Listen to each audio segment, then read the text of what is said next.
Thank you very much, and it's very nice to be back here. I was here for a conference last year on basic income, and I hope the network is flourishing. I want to begin with trying to take a rather different approach. I'm an economist by training, and I've been looking at labour markets and labour processes for too many years to remember. And for a long time I was dissatisfied with the International Labour Organization's model of labourism. And I wrote a long book called Work After Globalization, which was coming to terms with the changing nature of labour and work, and was profoundly disappointed and frustrated by the conceptualization of work throughout history. And in particular, the way that social democrats, trade unions, employers, and social scientists have treated work in the last 100 years. In the last 100 years, all work that was not labour disappeared from statistics, from social policy rhetoric, and from the public imagination, and you will find it in textbooks. So all the work that women do, the care work, all the work we do in reproducing ourselves, all the work we do looking after the environment, reproducing society, and indulging in the life of the polis, in public participation, disappears from our conceptualization of what is work. And that was the beginning of the work that I am going to be talking about this morning. But I think it's important to realize that our conceptualization of time, how we use our time, is profoundly important to all of us when we think of what we want to have as a good society. You need a sense of time. Now today, we're in the midst of a global transformation, analogous to Karl Polanyi's Great Transformation. I'm sure all of you are familiar with his book of 1944, and you will remember that it's about an initial period of disembeddedness when financial capital becomes hegemonic and was painfully constructing a national market system, closed market economy for capitalism. In the process, insecurities and inequalities multiply until you reach a point where it's unsustainable and you have a crisis, an overused word, a crisis which can lead either to a far-right fascist outcome or a new progressive agenda. Today, we're in the midst of the global transformation. And we need to realize what it is all about. It's about the initial growth of neoliberalism in the 1970s and early 1980s, with the triumph of neoliberalism in the Washington Consensus. Now, the Washington Consensus essentially was about liberalizing all our economies, about a process of individualization, a process of commodification of every aspect of life, and very, very importantly, using regulations to dismantle all institutions of social solidarity and collective consciousness. That last part is fundamental. Anybody who describes the period of globalization as a period of deregulation should be encouraged to take up gardening, sewage cleaning, anything you like, because they don't know anything about economics or anything about labor regulations. We had more new labor regulations in this period of globalization than any period in history. But it was a very particular form of regulation that we've been experiencing. Now, the outcomes of this process of liberalization in this painful period where we're seeing a construction of a globalized market system is first and foremost that there's downward pressure on our wages and benefits. And the fundamental reason for that is that almost overnight, the world experienced a trebling of the world's labor supply onto the global market system. China, India, Indonesia, all those big emerging market economies supplied workers who were resigned and habituated to working for 1/50th of what a worker in the European Union or United States or Japan had come to expect. Now, of course, there was downward pressure on our wages and benefits.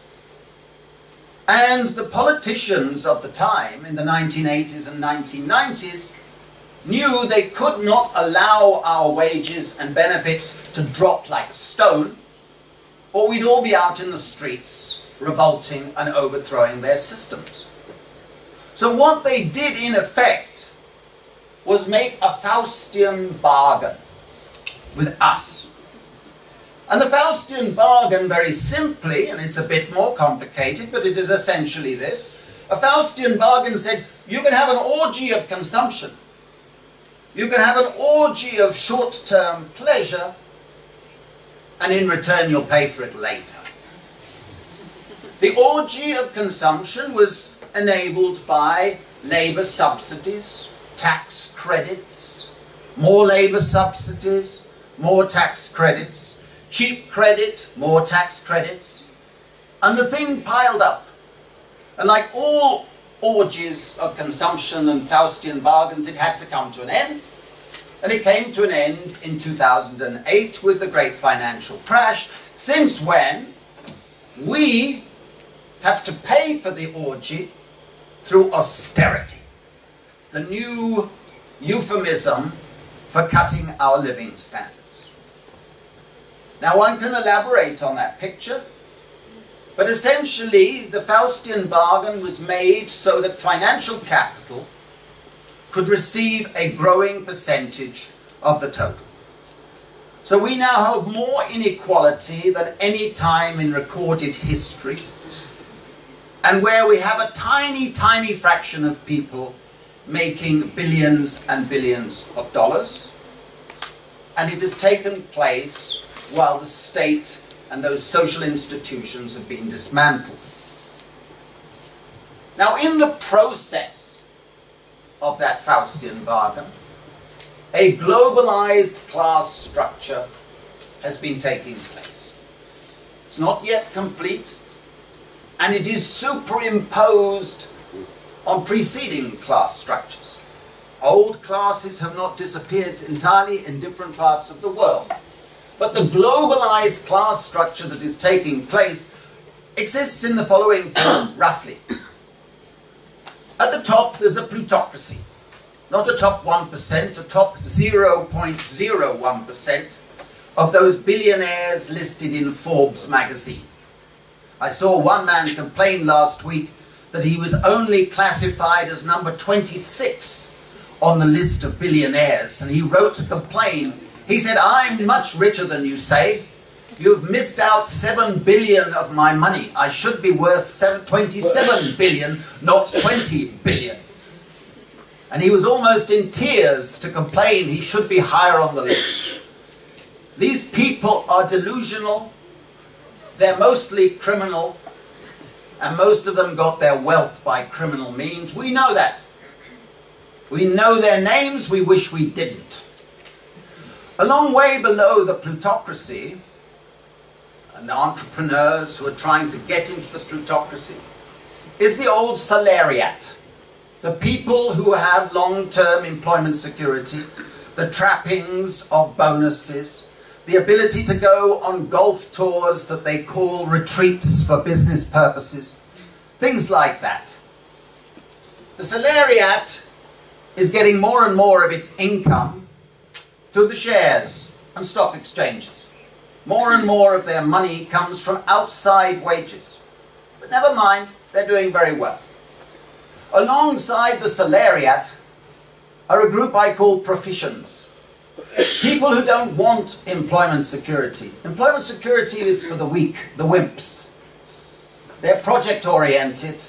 They have their qualifications, their laptop over their shoulders. They rush from airport to airport. They have their business cards. They are important. These people suffer from hubris and the prospect of burnout at age 29 and a half, but never mind. A long way below the professions is the old core proletariat. That the welfare states and the labour regulations in the 20th century were built for that group. But everywhere in the world, the core proletariat is shrinking. And the old system, remember this, relied on the proletarianization of a majority of the working class. And proletarianization meant habituation to a life of stable labour. Stable labour for the majority, stretching for 30 years or however many years you lived. That group is shrinking everywhere and no longer has a progressive agenda. It is atavistic. It looks back always for what it's lost. Below the proletariat is the emerging precariat.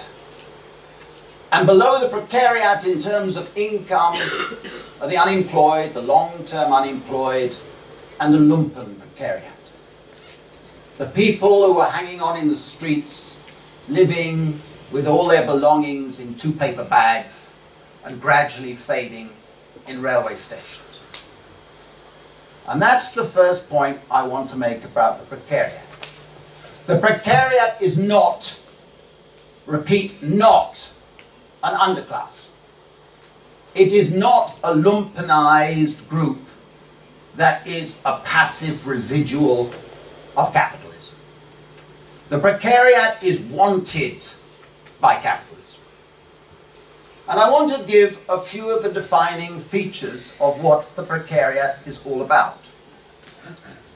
First of all, and this is not the most important feature, it experiences distinctive, insecure relations of production. It is often in temporary labour, casual labour, subcontracted, you name it, all those categories of precarious labour. But we've always had precarious labour. That part is not new. It is new to the extent that it is the modal group.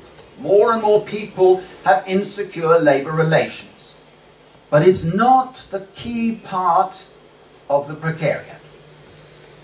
The second feature of the precariat is that it has distinctive relations of distribution.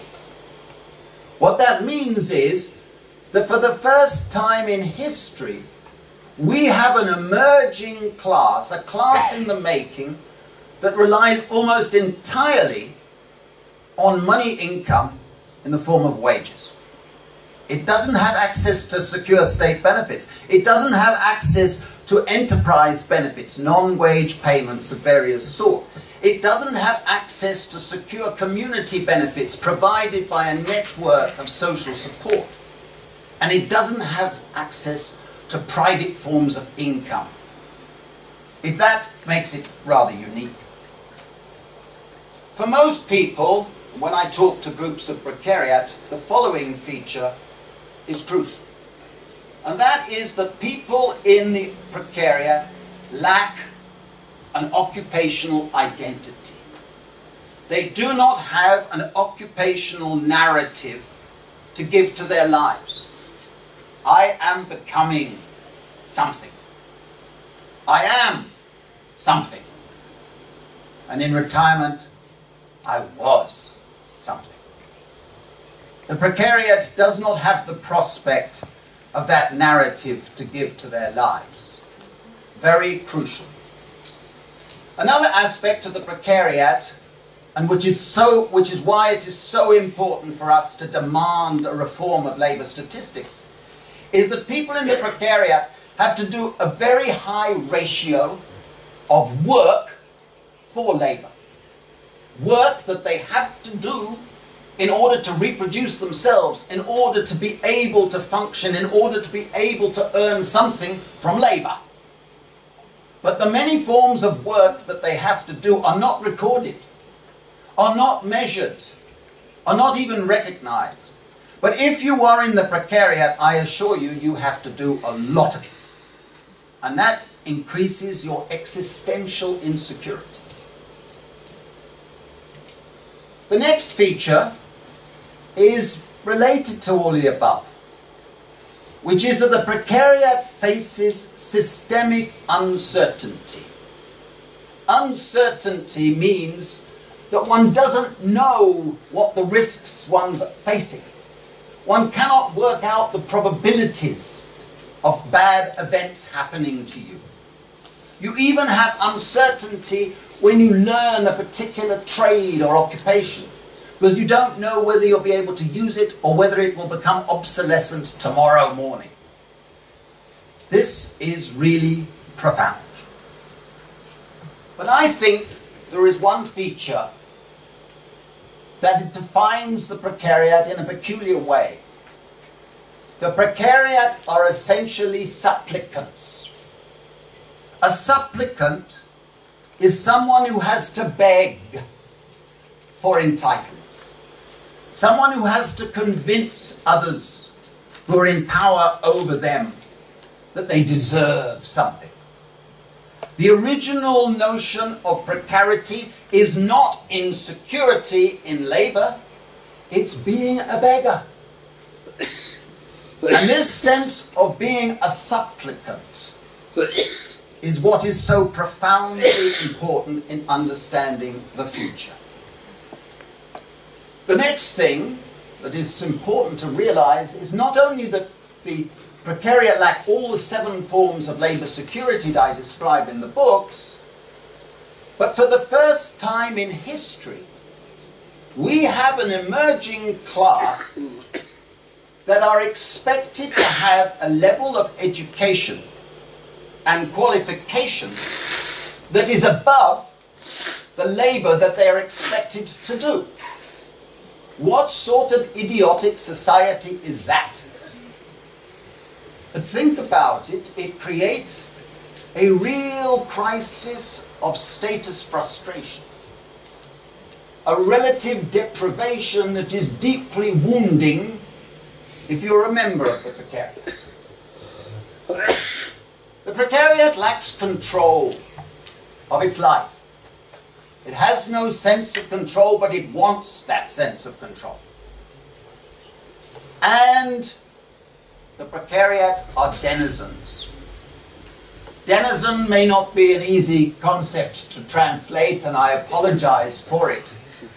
A denizen is an old 13th century English concept, but also an old Roman concept, which referred to people who have a more limited range of rights than the citizen, a weaker entitlement to rights than the citizen.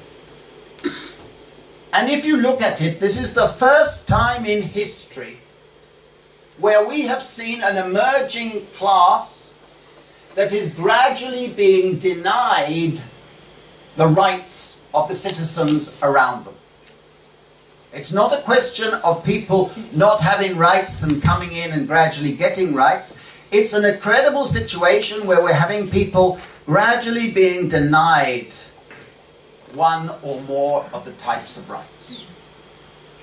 You can document it, and we need to do a lot more research. But you can see in various ways how people are losing civil rights. The people in the precariat do not have due process. They can have bureaucrats or anybody taking away entitlements, and they cannot do anything about it. They are losing civil rights. They are losing cultural rights because they do not belong to a community with a social memory, as Hannah Arendt described it. Not belonging to a community that reproduces the ethics, reproduces the standards and the qualities, chips away at your sense of rights as a citizen. They do not have political rights to anything like the extent of other groups in society. Many, because of some sort of criminality, lose political rights, but more importantly, they don't have a sense of representation. They don't have a political party that represents their interests and insecurities. In that sense, they are faced with a commodification of politics. The commodification of politics that we all understand. We all know it's happening around us. The most idiotic commodification of politics happened in the last presidential campaign in Ukraine. I don't know if we have any Ukrainians here, but of those of you who remember, there was a criminal, twice convicted of manslaughter. He had 4% in the opinion polls. And then an oligarch bought George W. Bush's firm of public relations expert. They repackaged him, resold his images, stopped him making public speeches except what they told him to say, and he went up and up in the polls. Meanwhile, the other candidate foolishly employed Barack Obama's public relations team, spent billions on that. She didn't do quite as well, which proved that George W. Bush is better at dirty tricks. We know who won. You cannot get more commodified than that process. But we're seeing it everywhere. We're about to see it in Bulgaria. We're also seeing a loss of social rights. People in the precariat do not have secure unemployment benefits. They do not have secure disability benefits. They do not have secure housing benefits. They are gradually losing the social rights. And above all, people in the precariat don't have strong economic rights. The right to practice one's occupation, the right to practice what one wishes to be, is being gradually taken away. And the most effective policy to do that was introduced by the Social Democrats and others in the 1990s and early part of this 20th century, when they shifted to occupational regulation by licensing, which is a profound part of the world regulatory system. So now more and more people, if they wish to practice what they want to practice, have to satisfy some licensing board set up by some competition authority that then stop them practicing what they wish to do. Being a denizen is part of the precariat. Now, the final part I want to say on the precariat is that at the moment it is only a class in the making in the Marxian sense. It is not yet a class for itself. It knows what it's against. It knows it's against these insecurities and the things I've been talking about, but it's not yet clear about what it is for. And there are three varieties in the precariat. The first consists of all those who are falling out of working class communities and working class traditions. And they are entering the precariat insecure, anxious, worried, uneducated in many respects. And they are easily lured by the sirens of populism, who play on their fears and say to them, it's the fault of the other. The migrants, the Roma, the Jews, the Catholics, the Muslims. And they listen to those voices and they lure to the far right.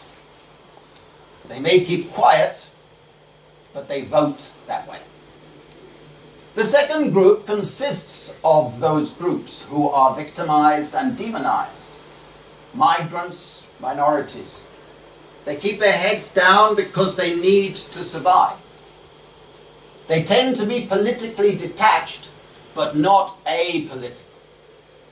They are political animals, just like everybody else, but they have to survive. The third part of the precariat consists of mainly young, educated people who are deeply frustrated by what they see. They are experiencing that status frustration. They know they were sold a lottery ticket when they went to university or college, and the lottery ticket costs more and more, and their debt grows more and more, and when they come out, the lottery ticket is worth practically nothing. Now that third part is the progressive part of the precariat. The future of a progressive agenda depends vitally on their energies and their sense of commitment to a good society. But at the moment, there's a lack of a politics of paradise. There's a lack of a utopian vision of what a good society is all about. Now that leads to my discussion of the dangerous class issue. The precariat is a dangerous class in the making, in the traditional sense of that term. First and foremost, it is dangerous because it does not identify with any of the political mainstream. It does not identify with the old social democrats. It does not identify with old communists. It doesn't identify with Christian Democrats or the neoliberals. It does not identify with the mainstream. But it is suffering from the 4 A's, which makes it very dangerous. The first A is a sense of anxiety. People who are constantly anxious, insecure, and uncertain become very unstable. It is also suffering from a sense of anomie, Durkheimian anomie, in the sense that there is a despair of escape. All available statistics show that the probability of upward social mobility out of the precariat is very low and much lower than it used to be from the lower income groups. That is a global phenomenon. But the anomie goes together with a sense of what I call the precariatized mind. Now all of us, I sense, suffer from the precariatized mind. You don't know what is the best thing to do.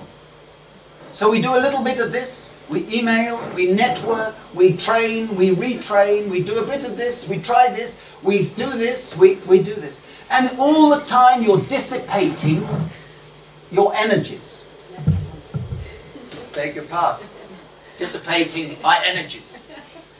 Thank you. In dissipating one's energy, one loses the capacity for subversive thinking. Now it's too far. Okay, I'll get it right in a minute.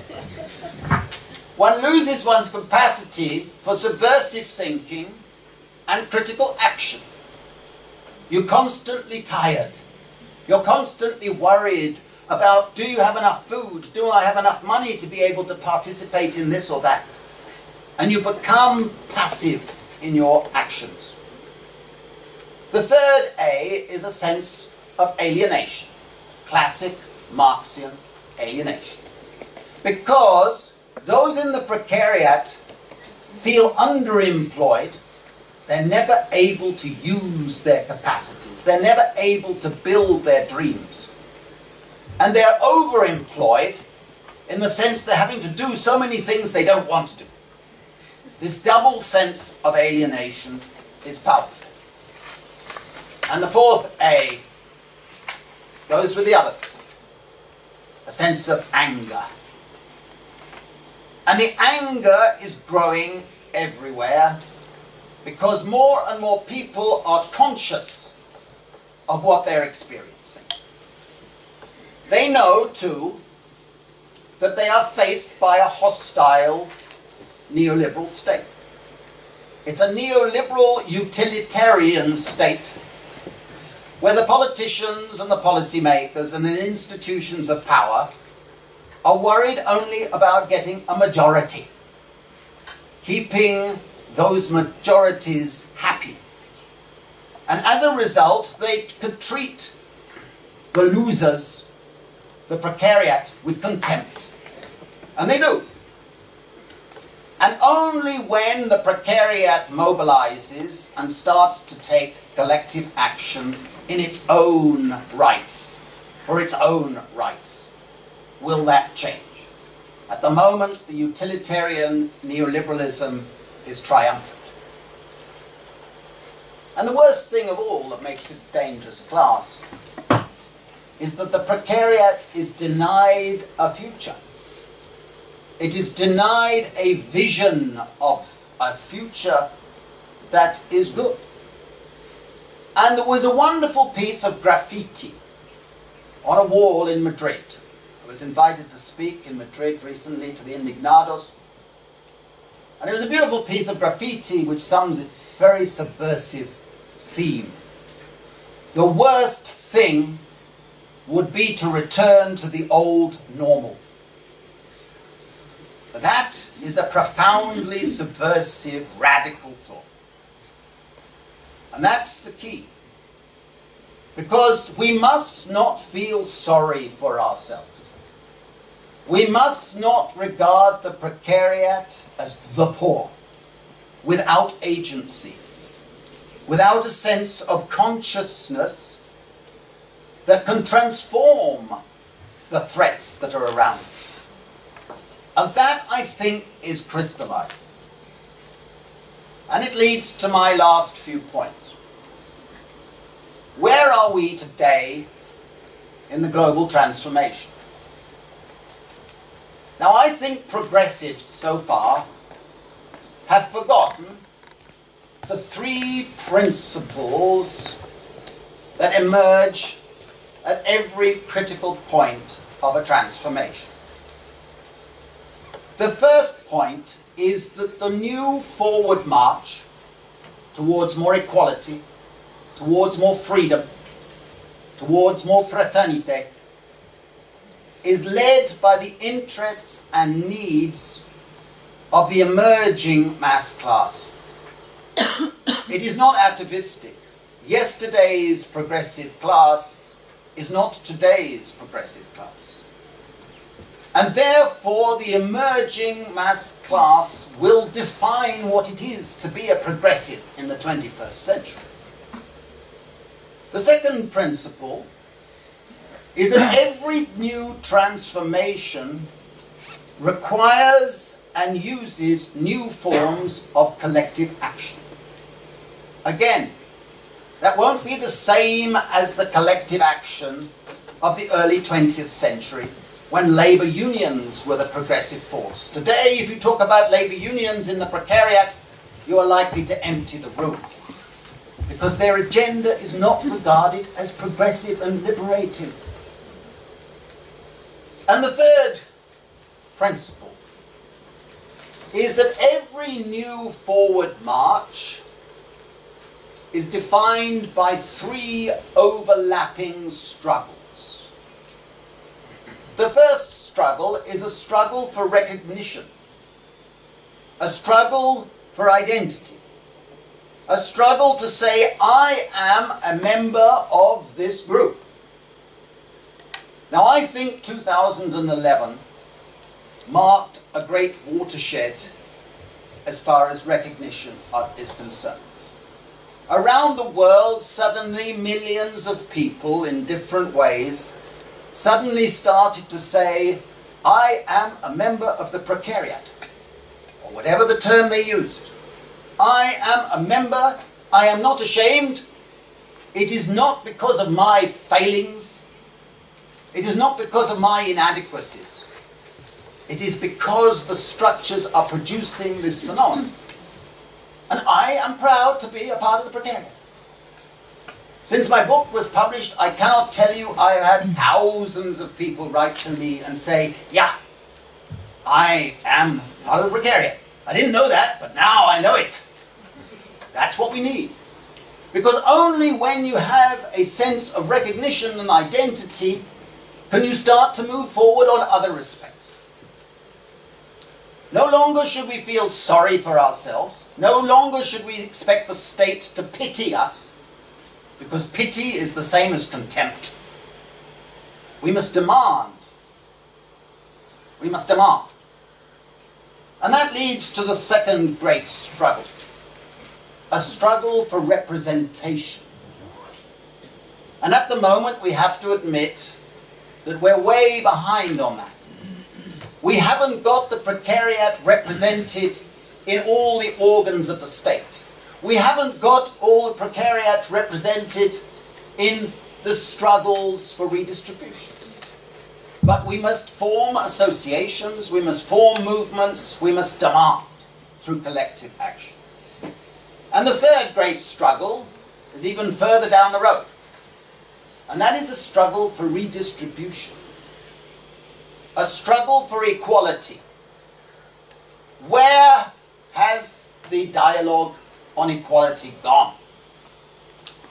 The Social Democrats, the Labour parties, the unions, they've lost the capacity to articulate an agenda of equality. But when we think of redistribution and a struggle for redistribution, we must remember that the Precariat is not the old proletariat. It's not wanting the equality of the means of production. It's wanting the redistribution of the key assets of a tertiary market society where the Precariat has to exist. And these include the assets of security, the asset of control over time. The Precariat has no control over its time. Quality space, the commons. The commons, we need to fight for the commons.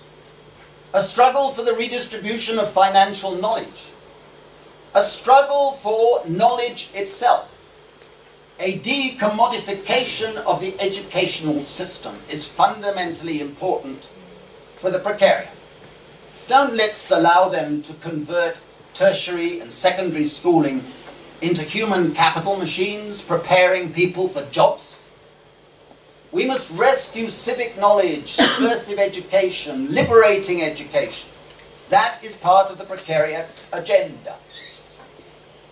And finally, we need a radical redistribution of financial capital itself. We need sovereign wealth funds, capital funds, in order to socialize financial capital and use that to redistribute. Now, in my books, I've tried to propose an agenda that stems from those perspectives. And I want to end, because I've just been told I must end, and I apologize for speaking too long, by pleading that we need two meta-securities to define the progressive agenda. The first is voice, collective voice. Without collective voice, the vulnerable will always be vulnerable. And the second is we must move away from workfare, away from means testing, away from behavior testing for entitlement to benefits, towards a basic income as a right for everybody. A basic income that can give you a sense of control, a sense of security, a sense where you can make and define your life with a sense of stability. It's affordable, it's productive, it focuses on reproductive work rather than labouring in jobs. The old jobs agenda is an illusion of social democracy. I've just come from India, where remarkably I'm working with the Self-Employed Women's Association. And in a moment of their kindness, 3 years ago they said, Guy, let us try it here. For 3 years we've been operating a basic income scheme where everybody in 20 villages and parts of an urban area are receiving every month a guaranteed basic income in cash, unconditionally, for every individual man, woman and child. We've made a film, if any of you are interested, but I promise you it has transformed those communities. They're gaining control of their communities, they are becoming more productive, their health is improved, their nutrition of the children is improved, the schooling attendance has gone up, the schooling performance. You don't need conditionality. You don't need the conditionality of oportunidades, for example. People want to improve their lives. It saves money and it is making communities. If it can happen in a place like India, it can happen in a place like Slovenia or Mexico or Britain. We need to struggle for a basic income. Thank you very much indeed.